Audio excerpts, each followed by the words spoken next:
पख्नुहोस् है साथीहरू। हजुरहरूलाई थाहा छ बालकको सालमाल काट्ने प्रचलन कसले सुरुवात गरेका हुन्? यदि थाहा छ भने कमेन्ट गर्नुहोस् त। जसको कमेन्टमा सबैभन्दा बढी लाइक आउँछ उहाँलाई के विशेष नोट उपहार हुनेछ मेरो तर्फबाट है त। साथीहरू, आज हामीहरू मल्लकालीन पदहरूलाई एकपटक पढेपछि लामो समयसम्म कसरी याद गर्ने भन्ने विषयमा ट्रिकका साथ भिडियो बनाउँदैछौँ। हजुरले यो भिडियो अन्तिमसम्म हेर्नुहोला है त। साथीहरू, सुरु गरौँ। हजुरहरूले देख्न सक्नुहुन्छ मल्लकालीन पदहरू र गर्नुपर्ने काम। यसलाई हामीले ट्रिकका साथ सम्झिनेछौँ। भिडियोको अन्तिमसम्म हेर्न नभुल्नुहोला। साथीहरू, ढल्पो भनेर कसलाई भनिन्थ्यो भन्दा कुलो नहर हेर्नेलाई। अब सम्झिने कसरी भन्दाखेरि साथीहरू, ढालले कुलो रोक्ने भनेर सम्झिनुहोस्। अब हजुरले ढल्पोलाई के भन्नुभयो? ढाल। ढाल भने चाहिँ के हो भन्ने आउन सक्छ। हाम्रा पुर्खा पूर्वजहरूले जसरी युद्धमा ढाल तरवार लेखे त साथीहरू युद्ध लडेका थिए भनेदेखि त्यो ढाल भनेको एउटा गोलो आकारको हुन्छ होइन, जसले चाहिँ आफ्नो रक्षा गर्नका लागि के त छेक्ने काम गर्छ नि साथीहरू होइन, त्यसलाई भनिन्थ्यो ढाल। भनेदेखि तपाईँले बग्दै गरेको एउटा कुलो छ र कुलोमा तपाईँले ढाल लगाइदिनु भयो भने त्यहाँ के भयो? कुलो रोकियो भनेर तपाईँले सम्झिनु पर्यो। ढल्पो भनेर कसलाई भनिन्थ्यो? कुलो नहर हेर्नेलाई। त्यसै गरी चौतारा भनेर कसलाई भनिन्थ्यो? प्रधानमन्त्रीलाई। अब सम्झिने कसरी भन्दा चौतारामा बसेर गफ मात्रै गर्ने को हुन्? प्रधानमन्त्री हुन् भनेर सम्झिनु साथीहरू। दुनियाँभरिको मान्छेलाई बोलाएर होइन पुरा गफ दिँदैछन् चौतारामा बसेर। ती पनि को रहेछन्? ती प्रधानमन्त्री रहेछन्बाट चौताराबाट चौतारा है त। चौतारामा बसेर गफ दिने को हुन्? प्रधानमन्त्री हुन् भनेर सम्झिन सकिन्छ। त्यसै गरी अमात्य भनेर कसलाई भनिन्थ्यो? मन्त्री सरको पदलाई। अब सम्झिउँ के त साथीहरू? अमात्यलाई भनौँ मात्य। मात्यका को छन्? मन्त्रीहरू छन्। तपाईँले हिजो मात्रै सुन्नुभयो होला होइन, एकजना हाम्रा मन्त्रीज्यूले के भन्नुभएको छ त? काम नगर्ने ठेकदारको खुट्टा भाँच्दे हुन्छ भनेदेखि त्यसलाई तपाईँले जसरी लिनुहुन्छ, तर यहाँ ट्रिकको लागि मात्र सम्झिनुहोस्, मन्त्री चाहिँ हाम्रा आजभोलिका कस्ता छन्? मात्यका छन् भनेर सम्झिनुहोस् है। अमात्यकाबाट तपाईँले सम्झिनुभयो मात्यका। मात्यका चाहिँ के हुन् भन्दाखेरि मन्त्रीहरू हुनबाट अमात्य कसलाई भनिन्थ्यो? मन्त्री सरको पदलाई भनिन्थ्यो भनेर सम्झिन सक्नुहुन्छ। त्यसै गरी जिमवाल भनेर कसलाई भनिन्थ्यो? प्रशासकीय अधिकारलाई। अब यहाँ चाहिँ जिमवाललाई भनौँ जिमवाला है, जिम गर्नेवाला हो। जिमवाला चाहिँ को छन् भन्दाखेरि प्रशासकीय अधिकारीहरू छन् भनेर सम्झिनुहोस्। तपाईँ यदि सरकारी कार्यालयमा कुनै कामकाजको लागि जानुभयो भने अब उहाँको चाहिँ प्रशासकीय अधिकृतलाई अधिकारलाई देख्नुभयो भने सम्झिनुहोस् कि यी चाहिँ जिम गर्नेवाला हुन् भनेर सम्झिनु होला है। हो, जिमवाला कोन? प्रशासकीय अधिकारी हुनबाट जिमवाल कसलाई भनिन्थ्यो? प्रशासकीय अधिकारीलाई भनिन्थ्यो भनेर सम्झिन सकिन्छ। त्यसै गरी द्वारे कसलाई भनिन्थ्यो भन्दा गाउँको झगडा हेर्नेलाई। अब सम्झिनुहोस्, द्वार भनेको के भन्दाखेरि हाम्रो ढोका दैलो होइन, डोर हो। द्वारेलाई भनौँ द्वार।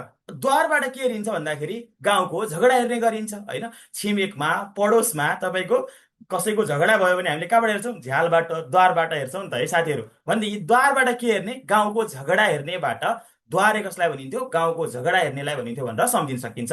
त्यसै गरी उभय भनेर कसलाई भनिन्थ्यो? सैनिक अधिकारीलाई। अब सम्झिनुहोस् है, उभयलाई भनौँ उसलाई भय छैन जसलाई सैनिकको अधिकार दिएको छ। अब हेर्नुहोस् त, उसलाई भएको मतलब भएको अर्थ के? डर त्रास हुन्छ नि है।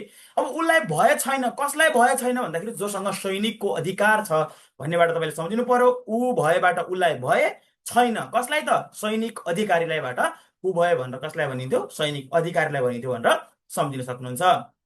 त्यसै गरी क्वाट भनेर कसलाई भनिन्थ्यो? शान्ति सुरक्षाको किल्ला हेर्नेलाई। अब हजुरले क्वाटलाई भन्नुहोस् कोठा है। अब भनेदेखि कोठामा शान्ति सुरक्षा हुने गर्छ र अनि मजाले बेडमा पल्टेर कल गर्न पाइन्छ। कल भनेपछि किल्लालाई हामीले सम्झिन सक्छौँ नि त है। क्वाट भनेपछि के सम्झ्यौँ रे? कोठा। कोठामा के हुन्छ साथीहरू? अशान्ति र असुरक्षा त हुँदैन नि त हो। कोठामा शान्ति र सुरक्षा मजाले चाहिँ नि हुन्छ हामीलाई र हामी कल गर्दै बस्छौँ। अथवा कोठामा पल्टेर मैले एकजना शान्तिलाई एकजना सुरक्षालाई के गरेँ? कल गरेबाट तपाईँले क्वाट भनेपछि कोठा, कोठामा बसेर के गरेको रे? एकजना शान्ति र एकजना सुरक्षा नाम गरेकी दुईजना केटीलाई कल गरेकोबाट शान्ति सुरक्षाको किल्ला भनेर सम्झिन सक्नुहुन्छ क्वाट भनेर है। अब कोतवाला भनेर कसलाई भनिन्थ्यो साथीहरू? कोतवाला भनेर शान्ति सुरक्षा हेर्नेलाई है। माथिको चाहिँ किल्ला, तलको चाहिँ हेर्ने। भने कोतवालालाई भनौँ कोटवाला।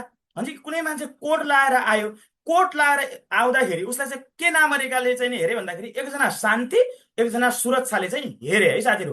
कोठामा बसेको बेला चाहिँ मसँग कल गर्ने बाट तपाईँले शान्ति सुरक्षाको किल्ला भनेर सम्झिनुभयो क्वाट भनेर होइन। तर कोट लागेको देख्दाखेरि चाहिँ कसले हेरे? फेरि त्यही शान्ति सुरक्षाले हेरेबाट कोतवाला भनेर कसलाई भनिन्थ्यो? शान्ति सुरक्षा हेर्नेलाई भनिन्थ्यो भनेर सम्झिन सक्नुहुन्छ। जोशी भनेर कसलाई भनिन्थ्यो? ज्योतिषलाई। अब त्यो सिम्पल छ साथीहरू, जोशी ज्योतिष, यसमा कुनै ट्रिक लगाइराख्नु पर्दैन है। जोशी भनेको के? ज्योतिष। अब त्यसपछि आउँछ प्रमाण काजी, कसलाई भनिन्थ्यो? भारदारलाई।